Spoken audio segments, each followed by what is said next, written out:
আমার সাথে এই মুহূর্তে রয়েছেন বিশিষ্ট নাট্য ব্যক্তিত্ব শ্রী অতনু মজুমদার মহাশয়। আমি তার কাছে জানতে চাইব আজকে বৃশ্চিকের এই যে 50তম বর্ষের দ্বিতীয় পর্যায়ের যে বিশেষ অনুষ্ঠান, সেইখানে এসে তার কেমন লাগলো। এক কথায় বলতে বললে খুব খুব খুব ভালো। এত ভালো একটা সন্ধ্যের সাথে জড়িয়ে থাকতে পেরে খুব আপ্লুত লাগছে।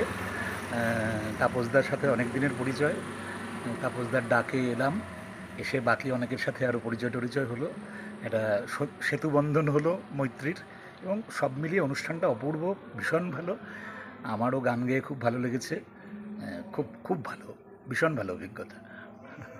আর আজকের সময়ে দাঁড়িয়ে আজকের যে আমাদের নতুন প্রজন্ম, আমাদের যারা আমরা যুবক যুবতী বলতে পারি, বা যারা সেই অর্থে থিয়েটার বা নাটকের সাথে যুক্ত নয়, দর্শক হিসেবে হতে পারে বা সরাসরি অভিনেতা বা অভিনেত্রী হিসেবে নয়, তাদের উদ্দেশ্যে আপনার বক্তব্য কী হবে? যে থিয়েটার তাদের উন্নতির ক্ষেত্রে, সেটা দর্শক হিসেবে হতে পারে বা সরাসরি নাট্যকর্মী হিসেবে হতে পারে, তাদের উন্নতির ক্ষেত্রে কতটা সহায়ক? মানে আসলে কোনো স্পেসিফিক নাট্য সংস্থার নাম করে বলছি না, অপ্রিয় হতে চাই না, খারাপ নয়, মানে ঠিক নয়, কিন্তু আসলে অনেক নাট্যোৎসবে নিজে বসে দেখেছি আর কি, মানে সামগ্রিকভাবে থিয়েটারের মানটা বাড়াতে হবে।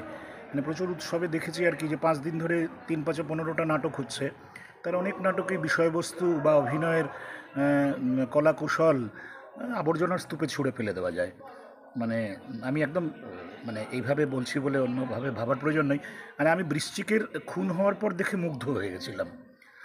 আমি কাউকে চিনতাম না তখন, মানে তাপসদার সঙ্গে এক উঠোনের সূত্রে শুধু পরিচয় ছিল, যে ছেলে দুটি করেছিল আমি এখনও তাদের নাম জানি না, কিন্তু মুগ্ধ হয়ে গেছিলাম যে এইটা হলো থিয়েটার। মানে তারা সেলিব্রিটি নয়, তারা কিছু নয়, কিন্তু কি অপূর্ব, কি অসাধারণ, মানে গোটা নাটকটি টান টান একদম অপলক বসেছিলাম আমি। থিয়েটারটা আমরা দর্শকদের দোষ দিয়ে তো লাভ নেই, আমাকে থিয়েটারটা সেই মনোগ্রাহী করতে হবে তো, বিষয়বস্তুতে প্রয়োগে যাতে 1 ঘন্টা হোক 1.5 ঘন্টা হোক দর্শক বসে থাকবে, আমার নাটকে লোক আসছে না বলে অযথা হাহাকার করব, সেই উপাদানটাও তো দিতে হবে, সেই রসদটাও তো দিতে হবে।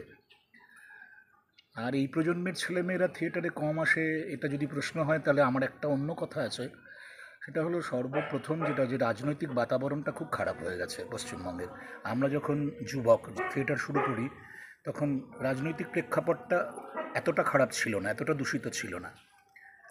এমপ্লয়মেন্ট ক্রাইসিস, আমরা যেমন একটা সরকারি প্রতিষ্ঠানে চাকরি করেছি, নির্দিষ্ট সময় সেটা শেষ হয়েছে, ফলে রিহার্সালে যেতে পেরেছি সন্ধ্যাবেলা। এখন প্রাইভেট কনসার্ন, কারো কারো নিজস্ব ব্যবসা, এগুলোকে নিয়ে চলতে হবে। থিয়েটার মানে যিনি দলটা চালাবেন তাকেও এটা বুঝতে হবে। অনেক ক্ষেত্রে দেখেছি বারবার দল ভেঙে যায়, নতুন ছেলেমেয়েরা 2-3 বছর পরে চলে যায়। এটা উৎপল দত্ত বলে গেছিলেন যে একটা নাটকের ডিরেক্টর ডিকটেটর, কিন্তু ডিকটেটরশিপটা এখন বোধহয় একটু বদলে নিতে হবে।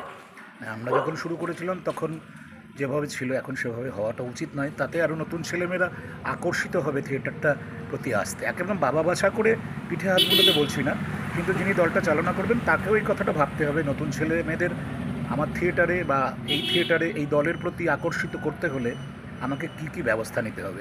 সময়টা বদলেছে, সেই বদল অনুযায়ী একটু বদলাতে হবে নিজেকে। অজস্র ধন্যবাদ। ধন্যবাদ আমার পক্ষ থেকেও বৃশ্চিক নাট্য সংস্থার সমস্ত কর্মীকে, সমস্ত মানুষকে।